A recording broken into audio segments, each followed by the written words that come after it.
Besiata Dishmaya Masechet Menachot Daf Kuf Aleph. Nous commençons Daf Kuf Amud Bet, au milieu de la page, au début du 12e Perek. Menachot Vanesachim.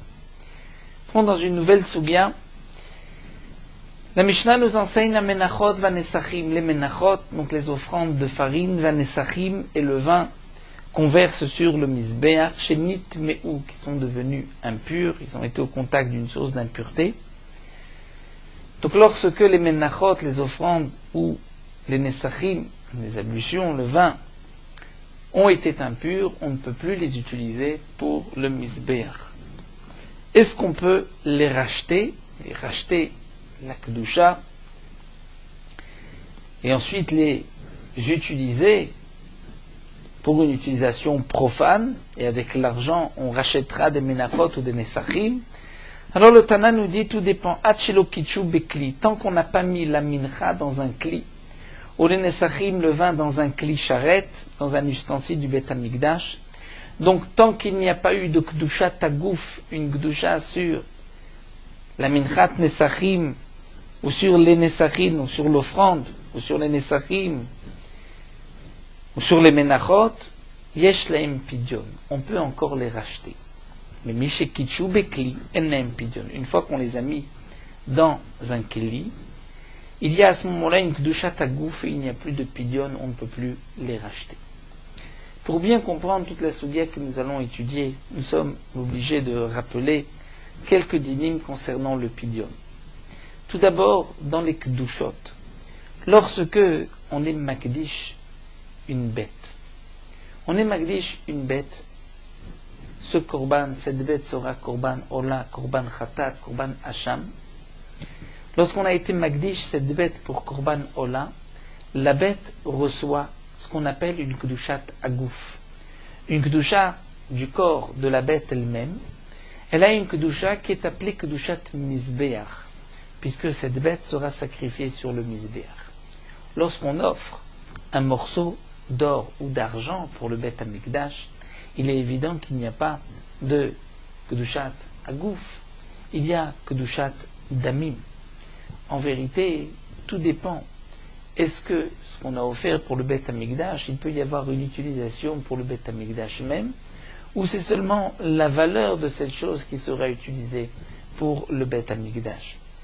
Donc si on offre au Bet Hamikdash des pièces d'or, des pièces d'argent, c'est en vérité la valeur Kedushat Damim qu'on a offert au Bet Hamikdash, et cette Kedushat Damim va être utilisée pour ce qu'on appelle le Bedek Abayit, l'entretien du Bet Hamikdash.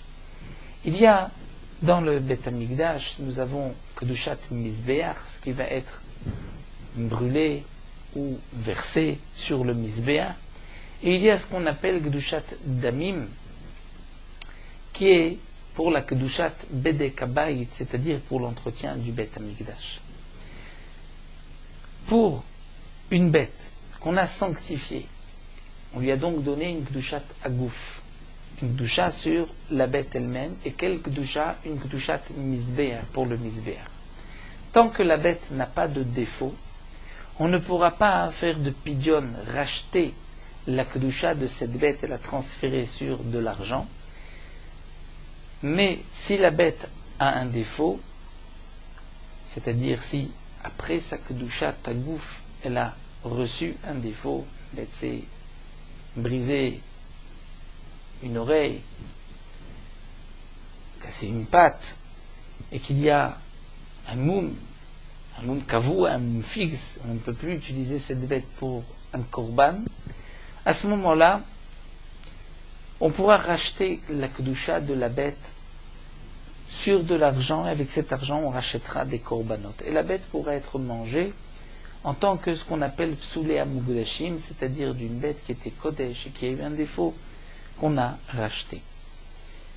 Pour les menachot, une offrande de farine, il y a tout d'abord une kedushat damim. Lorsqu'on prend de la farine et qu'on va la sanctifier, on va dire c'est pour ma mincha, pour une offrande, on lui donne une kedushat damim, c'est-à-dire la farine n'a pas encore la kedushat tagouf, c'est-à-dire la farine elle-même a la kedusha juste de sa valeur, de ce qu'elle représente. Mais lorsqu'on va poser cette farine dans un keli, on va lui donner kedushat hagouf. Il y a plusieurs conséquences à cette kedushat hagouf d'une mincha. Entre autres, il y a le din du pidyon. Tant que on n'a pas encore posé la mincha, la farine, dans un keli, donc la farine n'a que kedushat damim, que sa valeur, on pourra la racheter. Mais une fois que la mincha a été posée dans un keli, il y a à ce moment-là une kedushat hagouf, une kedusha de la mincha elle-même. La farine elle-même devient kadosh dans ce kli et on ne pourra plus la racheter. De même pour le vin. Donc la Mishnah nous enseigne toute mincha, c'est-à-dire toute offrande de farine, les sachim, le vin, les ablutions qu'on va verser sur le misbéach. S'ils sont devenus impurs, est-ce qu'on peut les racheter ou pas? Tout dépend. Avant le kiddush kli, on peut les racheter. Après le kiddush kli, on ne peut plus.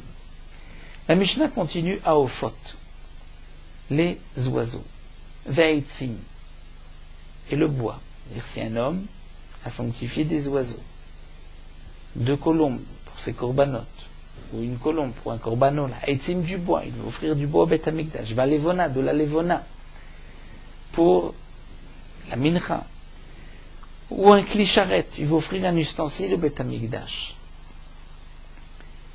Mishenitmeu, lorsqu'on les a sanctifiés pour le Beth Amikdash, et qu'ensuite ils sont devenus impurs, en laim pidyon, on ne pourra pas les racheter. En vérité, il ne faut pas lire Mishenitmeu, mais il faut lire, peut-être comme le Shita Mekubet, d'une manière générale, Ofot, Etzim, Levona, Kli-Charet, dès qu'on les a sanctifiés, on ne peut plus les racheter. Rashi, lui, ne dit pas Mishenitmeu, mais Shenitmeu. S'ils sont impurs, on ne peut plus les racheter. Pourquoi Shelonemar Pidyon et la Bebehema? Parce que le Pidyon, pour tout ce qui est Kadosh Agouf, n'a été marqué que pour une Behema, une bête qui a un défaut. Donc le din de Pidyon, de racheter la Ktusha, qui est un chidouche marqué dans la Torah, ne s'applique que pour les bêtes, et non pas pour les oiseaux, ni pour le bois, ni pour les levona, ni pour les kli-charet. Nous allons expliquer toute cette Mishnah. Tout d'abord, nous allons commencer par une machloket, un premier din que la Gemara nous rapporte ici au nom de Shmuel, que nous verrons par la suite. D'autres Amoraïm ne sont pas d'accord. Amar Shmuel. Ve'afilu hen teorin nivdim. Il est marqué dans la Mishnah qu'une mincha, une offrande, ou le vin, les nesachim, chez Nitmeu, qui sont impurs, est-ce qu'on pourra les racheter ou pas? Puisqu'une fois impurs, on ne peut plus les rendre purs. Est-ce que on va pouvoir les racheter ou pas? Tout dépend. Est-ce qu'il y a une gdushat kli ou pas? La Mishnah, apparemment, nous propose de racheter, de faire un pidyon avant que gdushat kli, que si la mincha et les nesachim sont impurs. Mais s'ils ne sont pas impurs, on a sanctifié de la farine et qu'ensuite on veut transférer la gdusha de cette farine sur de l'argent et acheter une autre farine. Est-ce qu'on peut ou pas? Shmuel nous dit oui. Amar Shmuel va filer une théorie, même s'ils sont purs nivdin, on peut les racheter. Maïtama, pour quelle raison? Kama de lokache bekli, tant qu'on ne les a pas posés dans un cli, on ne les a pas sanctifiés dans le cli charet, kdushat damim ninu. La farine n'a que kdushat damim, et la kdusha de sa valeur. Fait kdushat damim nivdim, et tout ce qui n'est que kadosh damim, sa valeur, peut être racheté. Demande la Gemara vers nitmeutnan. Pourtant dans la Mishnah c'est marqué nitmeu s'ils sont impurs. La Gemara répond c'est vrai, mais wadin dafalgav de nitmeu. En vérité même s'ils ne sont pas impurs, on peut les racheter tant qu'il n'y a pas eu de kudushat kli. Aïdé de kabae mitne sefa, mais puisqu'on voulait nous enseigner que mishekichu bekli en pidyon, une fois qu'on les a sanctifiés dans un kli, là il n'y a plus de pidyon. Et le chidush était de afilo nitmeu name lo, que même si la mincha est impure, puisqu'il y a eu une gdushat kli, on ne peut plus les racheter. C'est pour cela que Tanana Meresha, le Tana a enseigné dans la Resha, dans le début, chez Nitmeu, chez Lokichu Bikli, ou chez Nitmeu, nous a enseigné chez Nitmeu, pour nous dire que, par rapport à la Sefa, où même si c'est impur, on ne peut pas le racheter, mais dans la Resha, tant qu'il n'y a pas eu de gdushat kli, on peut les racheter. comme nous le dit Shmuel, en vérité, même s'ils sont purs, on peut aussi les racheter. Une bête, en vérité, ne peut pas être rachetée tant qu'elle n'a pas de défaut. Ici, la mincha n'a pas besoin de ce défaut qui est l'impureté pour qu'on puisse la racheter, la mincha. Puisqu'il n'y a que kedushat damim, il n'y a pas de kedushat tagouf tant qu'on n'a pas posé dans un kli, donc on peut racheter, c'est ce que pense Shmuel. Donc le chidouche de Shmuel, c'est qu'une mincha pure peut être rachetée avant la kedushat kli. Nous verrons par la suite que d'autres amoraim ne sont pas d'accord, que c'est seulement si la mincha est impure, mais si elle est pure, on ne peut pas la racheter. Mais Shmuel pense qu'on peut la racheter même pure. La Gemara poursuit. Il est marqué dans la Mishnah Ad Shelo Kitchu Bekli, où on va suivre la Girsa du Shita Mekubetset. Mishe Kitchu Bekli En Laem Pidyon. Une fois qu'on les a sanctifiés, les Menachot ou les Nesachim dans un Kli, il n'y a pas de Pidyon. Demande la Gemara, mais Pshita ou Haname Pshita, ce din-là est évident. Pourquoi? Lorsque il y a eu une Kedushat Kli, Mishekichu Bekli, alors Kedushat Agouf Ninhu, ça devient une Kedushat Agouf, c'est-à-dire que lorsqu'on a posé la farine dans un Kli, comme c'est la Girsa du Shtam Mekubetset, alors il y a une Kedusha de la farine elle-même qui est une Kedusha, si on peut dire Agouf du corps, c'est-à-dire de la farine elle-même et pas de sa valeur. Et donc c'est évident qu'on ne peut plus la racheter. La Gemara répond Itzterich. J'ai besoin de ce chidouche. Sal kadatachamina, j'aurais pu croire. Oilu baalmum ikre tamé. Puisque nous allons voir par la suite que le baalmum est appelé tamé. Donc peut-être que le tamé namé que baalmum damé. Le tamé a le même din que le baalmum. Et que donc, afalgav de kadosh gdusha tagouf. De la même manière qu'une bête qui a une gdusha tagouf, Kinafal bemum, lorsqu'elle a un défaut mifrik, on peut la racheter. Donc, anenamé, les farines aussi, l'ifrok, on pourrait les racheter lorsqu'elles sont impures, puisque l'impureté ressemble à la touma, à Odin de Baalmoum. La touma ressemble au din de Baalmoum. Et donc, de la même manière qu'une bête qui a un défaut, on peut la racheter. Donc, des menachot qui sont impurs, on peut les racheter. Kamash malan, que non. Des laves qui haï tame karirachmana le Baalmoum. La Torah ne les a pas considérés comme le Baalmoum ne les a pas considérés comme ce tamé, comme un tel tamé, la Torah ne les a pas appelés le Baalmoum. Des miklisharet, pourquoi?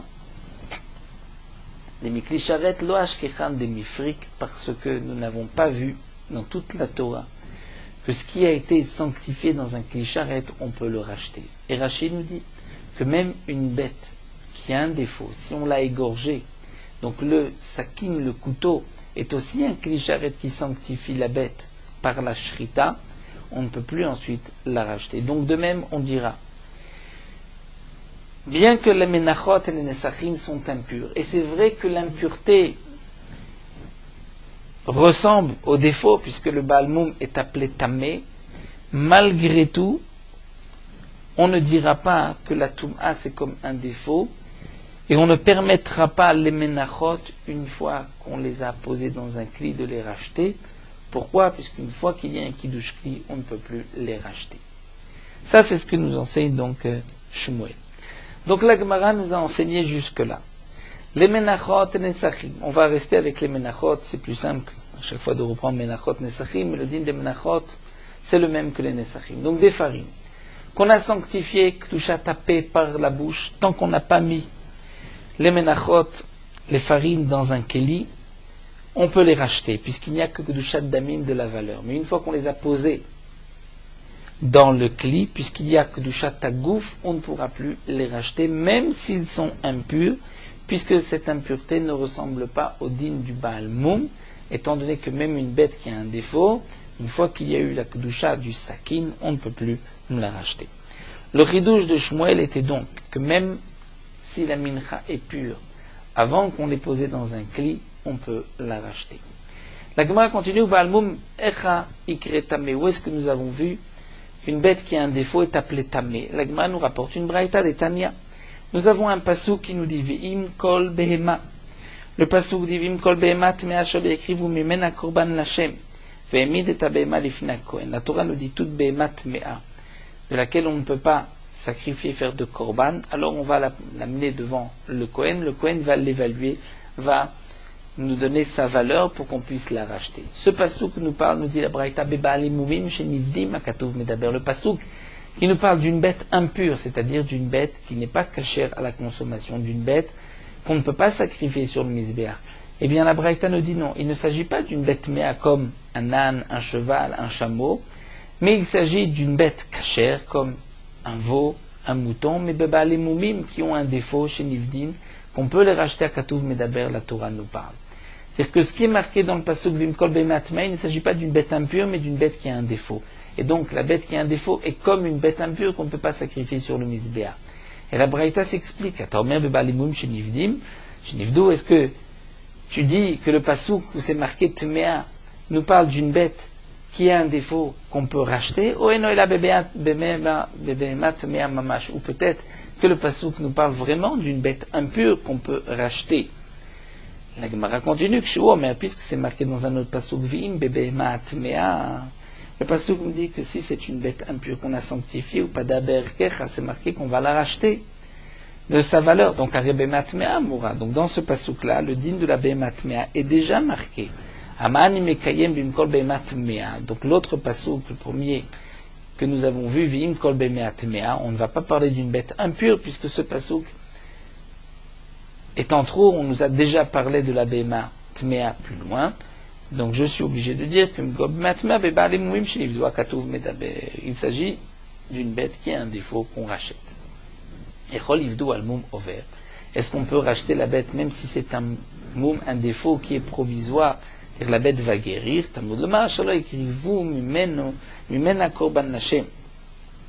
Une bête, qu'on ne peut pas sacrifier mimena de cette bête korban lachem. C'est-à-dire Mishnah Kreva lachem kol ikar, qu'on ne pourra jamais sacrifier. Yatztazo, une bête qui a un défaut, qui est temporaire, provisoire. Mishnah Kreva ayom, mais Kreva le machar, on pourra par la suite la sacrifier. Donc cette bête-là ne rentre pas dans le même din. De quoi il s'agit? Quel est le mum kavua, le mum over? Ça nous le verrons Bezrat Hashem dans Masechet Bechorot. Rashi nous rapporte d'Aflam Medvav, c'est là-bas que la Gemara explique quel est le mum kavua et le mum over. En tout cas, de cette braïta, nous avons appris que ce qui est marqué dans la Torah Vim kol behemat mea, la Torah nous enseigne qu'une bête qui a un défaut, on peut la racheter, mais seulement un mum kavua fixe, et pas un mum qui est temporaire, qui va passer, c'est-à-dire que la bête va par la suite guérir. Nous avons donc vu dans ce pasuk que la Torah, pour nous parler d'une bête qui a un défaut, la Torah utilise le terme tmea. Donc puisque le Baal Moum est appelé tamé, c'est pour cela que la Gemara pensait plus haut au départ que même ce qui est tamé a le même digne que Baal Moum et qu'on pourrait donc racheter une mincha qui est impure. Donc Kamash Malan que non, on ne peut pas la racheter même si elle est impure, étant donné qu'elle a eu une kdushat keli sharet, c'est-à-dire dans un keli kodesh. La Gemara va maintenant poser une question sur Shmuel. Donc le chidouche de Shmuel, en une seule phrase, une mincha, une offrande qu'on a sanctifiée par la bouche. On a dit cette offrande sera pour ma minchat solet. Tant qu'on n'a pas posé la mincha, la farine, dans un keli, on peut racheter la farine même si elle est pure. Une fois qu'on l'a posée dans un keli, on ne peut pas la racheter même si elle est impure. La Gemara poursuit le motif Ravuna bar Manoah. Ravuna bar Manoah va objecter. C'est marqué. Aofot, les oiseaux, Aïtzim, le bois, va levona. La levona, cette plante qui dégage une bonne odeur, ou kli-charet, et un ustensile. Chez Nitmeu, ou d'après Shtem et Koubet, on n'est pas Gores, comme nous l'avons vu plus haut. En laim pidion, ils n'ont pas de pidion, on ne peut pas les racheter. Chez l'onemar pidion et la bébéhema. Pourquoi on ne peut pas les racheter? Puisque le digne de pidion n'est marqué dans la Torah qu'à propos de la bête. Donc il n'y a pas de rachat pour les oiseaux, le bois, la levona, les charrettes. La Gemara s'explique. Nishlama ofot kdushataguf ninu. Encore, je comprends que les ophotes, les oiseaux, c'est une gdushat tagouf, puisque les oiseaux même, on va les sacrifier. Et les oiseaux n'ont pas besoin de gdushat keli. Velo neemar, et la bébéma, et la Torah n'a donné de possibilité de rachat, de pidyon, de transférer la gdusha, que sur une bête domestique, qui a gdushat tagouf. Mais, elle a etzim ou levona ou klisharet, demande la Gemara, tant qu'on ne les a pas posés dans un klisharet, ou le klisharet même, lorsqu'ils sont impurs, l'ifrekou, on pourrait les racheter. Pourquoi nous explique Rashi? Parce qu'il n'y a pas de kedusha tagouf.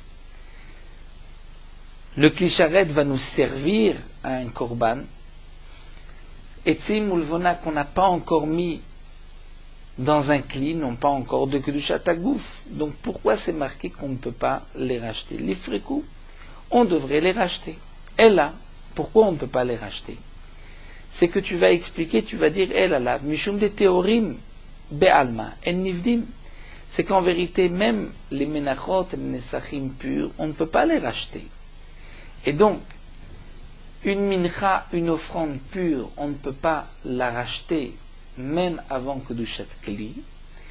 Eh bien, on va comprendre que même le bois, la levona, après Kedushat Kli, avant Kedushat Kli, pardon, même impur, on ne pourra pas les racheter. Va nename afalgav dinitmeo ki théorim damo. Puisque eux, etzim ou levona, même s'ils sont impurs, ils ressemblent à une mincha qui est pure. On parle bien sûr avant le Kedushat Kli, il n'y a pas encore de Kedushat Tagouf. Pourquoi? Des etzim ou levona, lav bene ashvuye ochlaninu. En vérité, le bois et la levona, il ne devrait pas avoir un digne de ochel, d'aliment. Pourquoi? Puisque ça ne se mange pas, le bois et la levona. Seulement, nous avons un principe, et la chibat hakodesh mashvele uchla. C'est une notion dans le dinim de Kochim, que chibat hakodesh, c'est-à-dire, puisque c'est utilisé pour le Bet Hamikdash, etzim ou levona, le fait que chibat, comme ça nous est cher, puisque c'est au Bet Hamikdash, la chibat hakodesh, qui est un digne particulier, que nous n'allons pas ici expliquer comment ce chibat hakodesh lui donne un statut d'aliment, mais puisque ce chibat hakodesh, nous dit la Gemara, mashvele uchla, le bois et la levona vont avoir le même statut qu'un aliment. Et donc la Gemara poursuit des etzin parce que le bois, kama de l'homme échaffé ou les gizrin l'homme itkashre, tant qu'on n'a pas préparé le bois, comme on n'a pas fait des bûches, l'homme itkashre, ce n'est pas kasher, c'est-à-dire on ne peut pas l'utiliser pour la maharacha. Levona name, kama de l'okitcha beklisharet l'homme itkashra. La levona, tant qu'on ne l'a pas posée dans un klisharet non plus, elle n'est pas apte à servir de levona, il faut d'abord en la mettre dans un klisharet. Et le klisharet aussi namé oil vitletara bemikve, puisqu'on peut le purifier dans un mikve. Donc il n'y a pas de raison de racheter le klisharet, il suffit d'aller le purifier. Donc nous voyons qu'en vérité, nous explique la Gemara, pourquoi etzim levona klisharet, du bois, de la levona ou un ustensile, pourquoi lorsqu'ils sont impurs on ne peut pas les racheter? C'est parce que même lorsqu'ils sont impurs, ils ont le même statut que ce qui est pur. Pourquoi? Puisqu'en vérité, etzim levona ne devrait pas avoir d'impureté, non pas de dinim de ochel. Seulement, c'est chibat hakodesh. Cette chibat hakodesh va les rendre ochel, va les rendre comme un aliment. Et comme nous explique la Gemara, puisque tant qu'on ne les a pas préparés comme bûche, tant qu'on n'a pas mis dans un klisharet, donc on ne peut pas les utiliser pour le Bet Hamikdash. Donc en vérité, etzim ou levona ont le même statut qu'une mincha pure. Et donc c'est pour cela que je ne peux pas les racheter. Mais en tout cas, je déduis de là qu'une mincha pure, tant que je ne l'ai pas posée dans un kli, je ne peux pas la racheter. Donc c'est contraire à ce que nous a dit Shmuel. Donc la Gemara considère ici que le bois, la levona et les klisharet sont considérés comme purs. Pourquoi? Puisqu'ils ne peuvent pas devenir impurs. Ils ne deviennent impurs que par ce din la chibat hakodesh. Et chibat hakodesh, ce n'est que lorsque la bûche a été préparée ou que la levona a été posée dans un kli.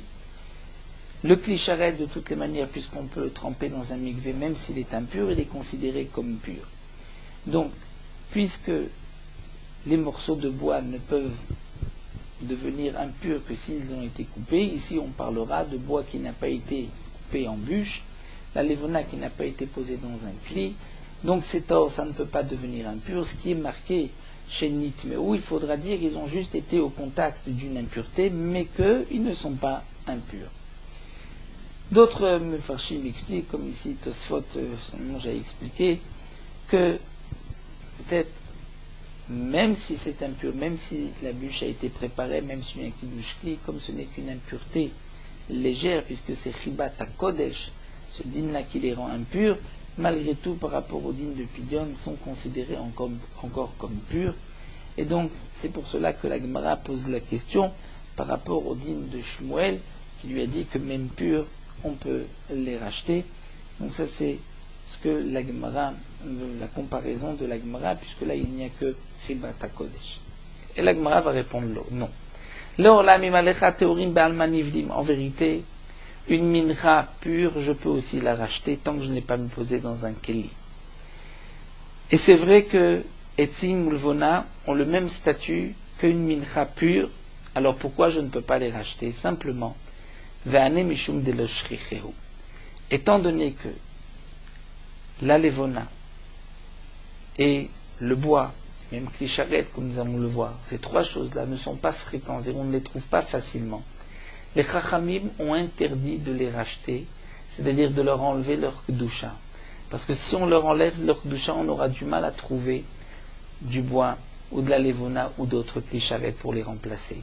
Mais en vérité, en théorie, on aurait pu transférer la kedusha comme de la farine qui est pure. Ça, c'est la réponse de la Gemara. Puisque ce n'est pas fréquent, on ne les trouve pas facilement, donc c'est pour cela que les Chachamim nous ont interdit de les racheter. Alors la Gemara continue, Bishlama levona ou klisharet. Je comprends que le shriché, la levona, ça ne se trouve pas facilement. Klisharet, préparer un kli en or aussi, ce n'est pas si fréquent. Et la etzim, mais le bois, mishka shriché, on peut trouver facilement du bois, des bûches pour le misber. La Gemara répond non. Etzim name, le bois aussi, ce n'est pas facile à trouver. Kevan de amarmar, puisque nous avons enseigné kol etz nimtzabot la at pasoul legabé misber, que tout bûche, tout bois, on a trouvé un verre dans le bois, il est pas soul, donc il car l'oshriché, ce n'est pas fréquent. Donc l'Agmara répond qu'en vérité, une mincha de la farine, puisqu'on peut trouver facilement de la farine, même si elle est pure, qu'on l'a sanctifiée, tant qu'on ne l'a pas posée dans un kli, on pourra la racheter. Mais le bois, la levona, kli sharet, même si c'est vrai qu'ils ont le même statut qu'une mincha pure, avant de l'avoir posé dans un kli sharet, malgré tout, on ne peut pas les racheter parce que ce n'est pas fréquent, et si on rachète, on n'en trouvera plus. Amar Rav Papa, la Gemara poursuit et nous rapporte l'enseignement de Rav Papa. Ishemi ale le Shmuel ha. Rav Papa nous dit que si Shmuel avait entendu cette braïta, il aurait changé d'avis. Ishemi ale le Shmuel ha, c'est-à-dire Shmuel qui a dit qu'une mincha pure, avant kiddush kli, on peut la racheter. Qu'est-ce qui est marqué dans cette braïta? Tania. Amatfis timimin bedekabait. Si un homme offre une bête, non pas pour le misbéach comme korban, mais pour le bedekabait, pour l'entretien du bet amigdash. Il y a un din en podin otan ela le misbéach. On va racheter cette bête pour que cette bête, c'est-à-dire la valeur de cette bête, soit utilisée pour l'entretien du bet amigdash. On va racheter la bête. On va la vendre à qui? On va la vendre à celui qui veut apporter un korban. Donc on n'est podé que la misbéach, on ne la vendra qu'à une personne qui va l'utiliser comme korban. Pourquoi?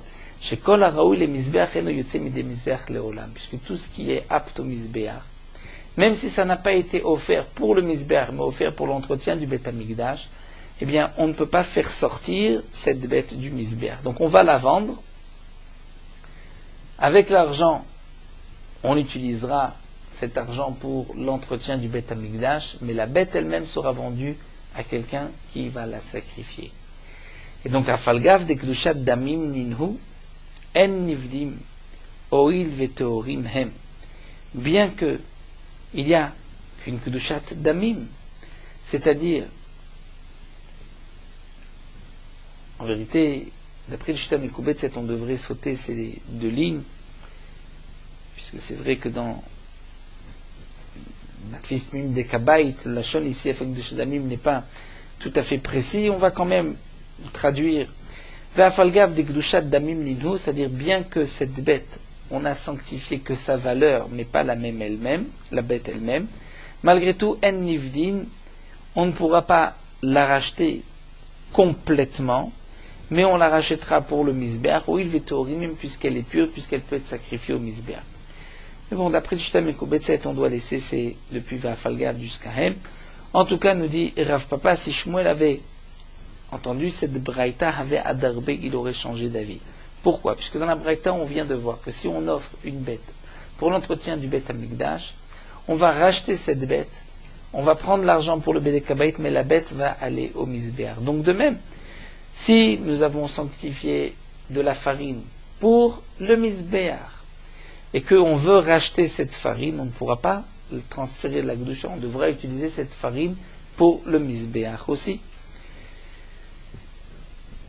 Donc Shmuel aurait changé d'avis. L'Agma dit Velohi, non. Shmuel l'avait entendu, Velo Adarbe, il n'a pas changé d'avis. Pourquoi? Parce qu'il pense que c'est différent. Là, va Marta Atam, Kevan de Loshriche, Lomifreke. Achaname, Kevan de Shrimumim, de Pasle Bebema, d'Afil Bedokim, Shmem Nem Pasle, car Loshriche. Shmuel reprend et dit, n'est-ce pas que nous avons vu plus haut que Etzim, Levona, Klisharet, on ne peut pas les racheter, bien que la mincha pure, on peut les racheter. Pourquoi on ne peut pas les racheter lorsqu'ils sont impurs, Etzim, Levona, avant que Dushat Kli? Nous avons expliqué parce que Kevan de Loshriche, puisque ce n'est pas fréquent, ce n'est pas facile à les trouver. Donc l'omifreke, les Chachamim n'ont pas permis de les racheter. Achanam, eh bien, nous répond la Gemara de même. Pourquoi Matfis Mim de Kabait? On doit les laisser pour le Misbéach parce qu'une bête sans défaut, ce n'est pas fréquent non plus, c'est difficile à trouver. Kevan de Shriche Mumim, étant donné qu'il y a beaucoup de défauts des pasle bébéma qui ne rentrent pas sous la béma, d'afilou bedokim shibaim name pasle, même si ce n'est qu'un moum, un défaut particulier dans l'œil, ce défaut appelé dokim shibaim, qui est un défaut le plus léger, le plus simple, et malgré tout la bête est pas soule. Donc il karlo shriche d'avoir une bête sans défaut, ce n'est pas fréquent. Et puisque ce n'est pas fréquent, les chachamim ont interdit de racheter la bête et de l'enlever du misbéar. Donc on la rachètera pour le misbéar. Et on la vendra à celui qui achètera un korban. Mais de la farine, puisqu'on peut trouver facilement de la farine, si la farine est pure, on peut aussi, avant de l'avoir posée dans un cli, on peut racheter la farine, la glusha de la farine, et cette farine pourrait être utilisée pour une utilisation profane.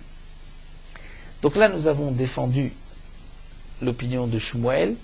Donc nous avons vu dans la Mishnah que la farine, avant que du chat kli, l'avoir posée dans un kli, on peut la racheter. Après l'avoir posée dans un kli, on ne peut pas la racheter, même si elle est impure.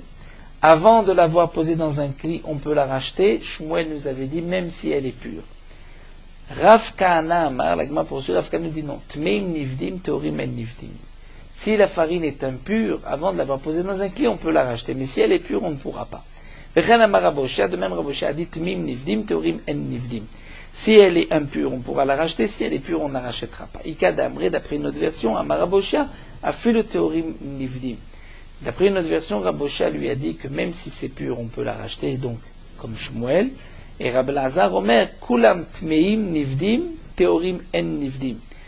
Mettez ici, Rab Lazar nous dit Kulam, tout, c'est-à-dire toutes les menachot. Lorsqu'elles sont impures, on peut les racheter. Lorsqu'elles sont pures, on ne peut pas les racheter. Chutz, à l'exception de la Sirita Efa chez Minchat Roté, de cette mesure, Sirita Efa de Minchat Roté, de celui qui a fauté pour le Korban Olev et Yored, un homme qui, par exemple, est rentré alors qu'il était impur au Beth Amikdash. S'il est riche, il apportera une bête. S'il est moins riche, des oiseaux. S'il est très pauvre, il apportera des farines. C'est la Sirita Efa de Minchat Roté. Cette Minchat Roté, même pure, on pourra la racheter. Bien que toutes les autres menachot pures, on ne peut pas les racheter, mais à Sirita Efa chez Minchat Roté, on pourra la racheter même pure. Pourquoi? Sha'are amra Torah mechatato al chatato. Étant donné que la Torah nous a marqué mechatato al chatato, c'est-à-dire, nous explique Rashi, puisque la Torah, à propos du Korban Olev Yored, a dit mechatato al chatato, à propos de celui donc qui ne peut pas apporter son Korban, s'il ne peut pas apporter une bête, il apportera des oiseaux, c'est marqué mechatato. Et pour la mincha, c'est marqué, s'il n'a pas encore même de quoi acheter des oiseaux, il apportera des farines, c'est marqué al-khatato. On est d'oresh que c'est marqué mechatato pour nous dire que même miktsat khatato. C'est-à-dire, nous explique Rashi que s'il était riche, lorsqu'il a transgressé, lorsqu'il est rentré dans le Beth Amikdash, il avait prélevé de l'argent pour acheter une brebis, et qu'ensuite il est devenu pauvre, il pourra prendre une partie de l'argent et acheter des oiseaux, ou bien même de la farine, et le reste sera choulin, c'est mechatat, c'est-à-dire une partie de ce qu'il avait réservé pour son korban, étant donné que maintenant, au moment où il apporte le korban, il est devenu pauvre. Et donc pour la Aseret Ha'efa, on dira aussi al-khatato, c'est-à-dire que parfois il devra rajouter, c'est-à-dire s'il était pauvre au moment où il a fauté, il a prélevé une Aseret Ha'efa, et ensuite il est devenu riche avant de l'avoir sacrifié, eh bien il devra racheter cette Aseret Ha'efa, il rajoutera de l'argent, il apportera une bête. En tout cas, nous voyons que pour la Aseret Ha'efa de Minchat Roté, la Torah nous permet de racheter la farine, même si elle est pure, pour pouvoir ensuite apporter un korban, une bête. Donc, Aseret Ha'efa de Minchat Roté pourrait être racheté si on est avant le Kiddush Kli, bien sûr, et que, même si c'est pur, on pourra la racheter. Donc là, nous avons vu toute une marloquette.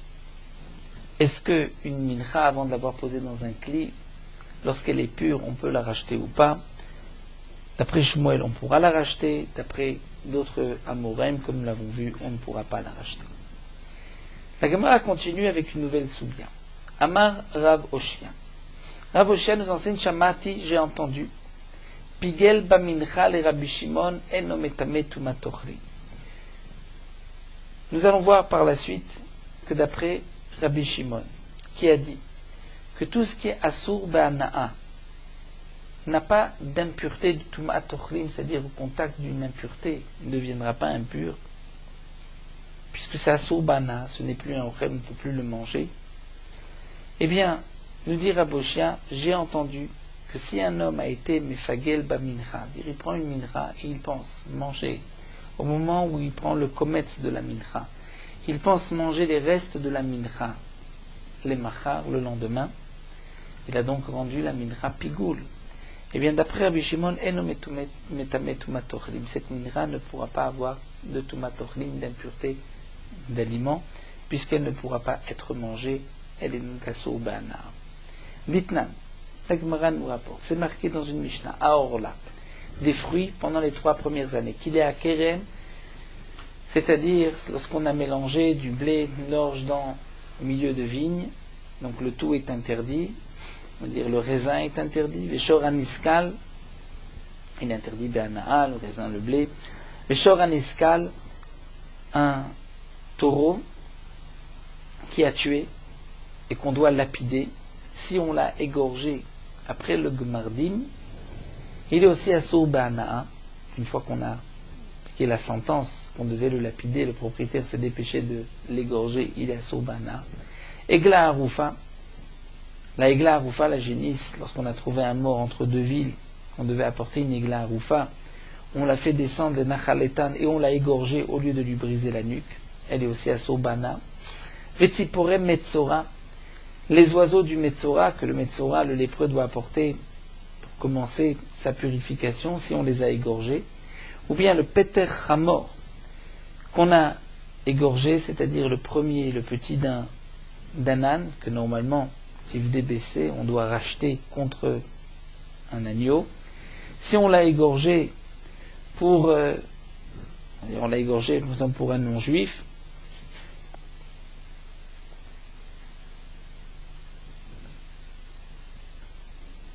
ou basar bechalav, ou du lait et de la viande,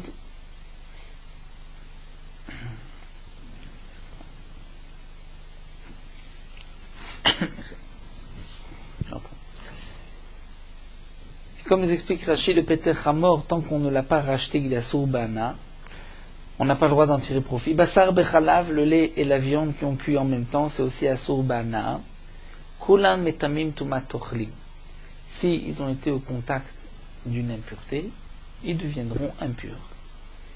Et donc, il y aura en plus le din de Touma. Rabbi Shimon Omer, Rabbi Shimon dit non. Kulan en metamim Touma Tochlim. D'après Rabbi Shimon, il n'y a pas de Touma Tochlim. Pourquoi? Puisqu'ils sont assourds, Anaa, on ne peut pas en profiter, on ne peut pas les manger. Au modèle Rabbi Shimon, mais Rabbi Shimon est d'accord que Bebassar Bechalav chez Metame Touma Tochlim, que le lait et la viande, c'est Metame Touma Tochlim. Pourquoi? Ou il va être à kosher, puisque la viande, avant d'être mélangée avec le lait, avant d'être mélangé avec la viande, étaient des aliments dont pouvaient devenir impurs, communiquer une impureté. Et donc, c'est pour cela, puisqu'ils avaient Sha'at kosher, avant de s'être mélangés, Rashi rajoute, il dit même si on les avait trempés, la viande dans du lait toute la journée sans les faire cuire, il n'y aurait pas eu d'interdiction tant qu'on ne les a pas fait cuire. Donc c'est pour cela que d'après Rabbi Shimon, leur dîme est différent, et c'est Metame Tumat Ochlim. Donc là nous avons vu le dîme de Rabbi Shimon, tout ce qui est Asur Bana n'a pas de Tumat Ochlim. Ensuite nous reviendrons au dîme de Rabbi Oshia de Pigel Bemincha. La Gemara explique Vamar Ravasi Amar Rabbi Yochanan Maïtamad Rabbi Shimon, quelle est la raison de Rabbi Shimon, puisque c'est marqué dans la Torah Mikol Aochel, de tous les aliments, Asher Yachel qui sera mangé, Asher Yavo Alav Maim, que s'il était au contact d'eau, et qu'ensuite il y a une impureté qui l'a touché, Yitma, il sera impur. Donc de là on apprend Mikol Aochel Asher Yachel, de tout aliment qui sera mangé. Ochel Shatayachol Lachilo Lacherim Karouy Ochel. Un aliment que tu peux faire manger à quelqu'un d'autre, c'est-à-dire à un non-juif, même si toi tu ne peux pas le manger, mais un non-juif peut le manger, alors il est appelé ochel, et il y a donc une impureté si le contact d'une source d'impureté, mais ochel shiyat yachol la'achilo la'acherim, un aliment que tu ne peux pas faire manger même à un non-juif parce qu'il est asur bana, tu ne peux pas en tirer profit, alors eno karouy ochel, il n'est pas appelé aliment, et donc il ne peut pas être impur même si un sheretz mort le touche. Revenons au dîne de Rabbi Oshia. Donc maintenant Rabbi Oshia nous dit que celui qui a été mefagel une mincha, puisqu'on ne pourra pas manger la mincha, il n'y a pas de tumat ochlim sur cette mincha. La Gemara continue, il nous dit Veha pigel be mincha name ochel she'ata yachol la'achilo la'acherim hu. Et donc pigel be mincha aussi. La raison pour laquelle donc Rabbi Oshia nous a dit que d'après Rabbi Shimon, il n'y a pas de tumat ochlim puisque c'est un aliment que tu ne peux pas donner à manger à un non-juif puisqu'il est aussi asur be'ana'a. Rashi rajoute parce que batsrefaï, on doit le brûler. Et donc puisqu'on doit le brûler, donc tu ne peux pas le donner à manger à personne, donc il n'y a pas de tumat ochlim sur cette mincha si elle a touché une source, un sheretz mort, une source d'impureté. Et Achim alors demande la Gemara, c'est ainsi basar bechalav name tipokle de ochel shatayachol la'achilo la'acherimu. Demande la Gemara, si c'est ainsi, pourquoi basar bechalav? Nous avons donné une raison d'après Rabbi Shimon, parce que hui va etalosh ata kosher. En vérité, tu as qu'à dire que basar bechalav, pourquoi il y a une impureté de ochel shatayachol la'achilo la'acherimu, étant donné que Bassar Bechalav, tu peux le donner à manger à quelqu'un d'autre, comme nous allons le voir des Tania, Rabbi Shimon ben Yehuda ou même Bishum Rabbi Shimon. D'après Rabbi Shimon, Bassar Bechalav Asur Bachila, toi tu ne peux pas en manger Mutar Bana, mais tu peux en profiter, tu peux le donner à un non-juif, comme c'est marqué chez Neymar, Ki am kadosh atal Hashem Elokecha, c'est toi, le peuple qui est kadosh l'Hashem Elokecha, lo tefashel gidi bechalavimo, ne fait pas cuire le gidi dans le lait de sa mère. Velela nous Omer, et plus loin c'est marqué Vanche Kodesh Tiulin Basar Besadet Refa Lotochelu. Et c'est marqué que vous serez des hommes Kodesh et de la viande Trefa, vous ne pourrez pas la manger. Et de la même manière que là-bas, Malela Nasur Bachil Mutar Ba'ana'a, que la Trefa on ne peut pas la manger, mais tu peux en profiter puisque la Torah te dit la Kelef Tashlichun Oto. Donc Afkan, ici aussi, Asur Bachil Mutar Ba'ana'a, Basar Bechalav, tu peux en manger. Tu ne peux pas en manger, mais mutar bana, mais tu peux en tirer profit d'après Rabbi Shimon. Donc si c'est ainsi, demande la Gemara. On ne comprend pas si la raison de Rabbi Shimon, pourquoi tout ce qui ne se mange pas, c'est-à-dire tout ce qui n'est pas donné, qui ne peut pas être donné à un non-juif, n'a pas de Tumat Ochlim, parce que ça ne rentre pas dans le pasuk Mikol Ochel Asher Yachel, puisqu'il y a Isur Be'ana'a. Donc Basar Bechalav ne rentre pas dans cette catégorie, puisque Basar Bechalav, ça peut être donné à manger à un non-juif. Donc il est évident que d'après Rabbi Shimon, le Basar Bechalav, il y aura une Tumat Ochlim. Alors pourquoi dans la Braïta rapportée plus haut, nous avons vu Modé Rabbi Shimon, Basar Bechalav. Rabbi Shimon est d'accord que le Basar Bechalav c'est métamé. Pourquoi? Parce qu'il y a eu Sha'at HaKosher. Pourquoi nous rapporter cette raison de Sha'at HaKosher? Simplement on peut dire parce que c'est Mutar Ba'ana. La bonne réponse est vraie. Chada ve'ot kamar. Deux raisons. Chada, première raison, d'abord c'est un aliment que tu peux donner à manger à d'autres, à un non-juif. Donc il n'est pas sous Ba'ana. C'est pour cela que il y a une Tumat Ochlim. De plus, les idées n'am aïtalo Sha'at HaKosher, même par rapport aux juifs, puisqu'il y a eu un moment de Sha'at HaKosher, comme Rachid a expliqué, puisque si on le laisse tremper, la viande, on laisse tremper dans le lait, ce n'est pas interdit, même si on le laisse toute la journée. Donc il y a eu un moment où la viande était permise, le lait est permis, donc c'est pour cela qu'il peut y avoir une Tumat Ochlim. Donc il y a deux raisons pour lesquelles nous allons dire qu'il y a une Tumat Ochlim dans le Basar Bechala. Donc ce que nous avons vu ici de cet enseignement, c'est que Rabbi Shimon nous donne un chidouche. Lorsque il y a un aliment qui est assour be'achila ou be'ana, qu'on ne peut pas manger, on ne peut pas en tirer profit, donc on ne peut pas le donner aux non-juifs, il ne rentre pas dans la paracha de Tumat Ochlim, où la Torah nous dit que tous les aliments peuvent devenir impurs au contact d'une impureté. Donc, Rabbi Shimon nous dit, si tu ne peux pas le donner à manger à un non-juif, ça ne rentre pas dans le Mikol Ochel Asher Yachel, et donc il n'y a pas de Tumat Ochlim, d'impureté, même si au contact d'une source de Touma, ça ne sera pas impur puisque ce n'est pas un aliment. Rabosha a voulu nous dire que d'après Rabbi Shimon, si un homme a été mefagel la mincha, puisque la mincha ne pourra pas être mangée et qu'on a l'interdiction d'en tirer profit, donc il n'y a pas non plus de Touma Tochli. Nous terminons sur Merot Halacha Daf Kuf Aleph. Ce qui a poussé dans un champ hefker est dispensé de Trumot ou Maasrot. Donc toute récolte qui a poussé dans un endroit hefker abandonné qui n'appartient à personne, on peut couper et manger sans prélever Trumot ou Maasrot. Mais un homme qui a semé ou qui a planté dans un champ hefker, dans un terrain vague, lui devra prélever Trumot ou Maasrot, bien que le terrain ne lui appartient pas, il est hefker. Mais étant donné que ce qu'il a planté a un propriétaire, ce n'est pas hefker, il doit prélever Trumot ou Maasrot.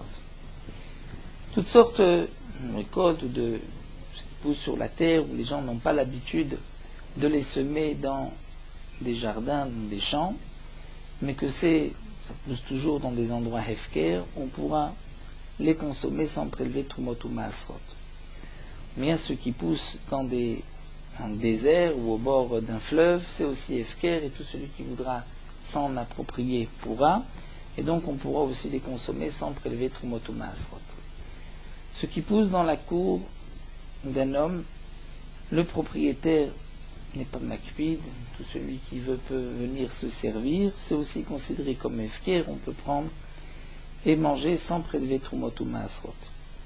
Ce qui a été ramassé, et il y a eu aussi Gmar Melacha, on a terminé le travail du champ, là on ne pourra pas ensuite les rendre hefker. Et si on les a rendus hefker après le Gmar Melacha et qu'on les reprend, ou une autre personne les prend et devient propriétaire pour les manger, il devra prélever Trumot ou Maasrot. La récolte de la 7e année de la Shemitah est dispensée de Trumot ou Maasrot, étant donné que la Shemitah, les fruits sont hefker, et comme nous l'avons vu, hefker est dispensé de Trumot ou Maasrot.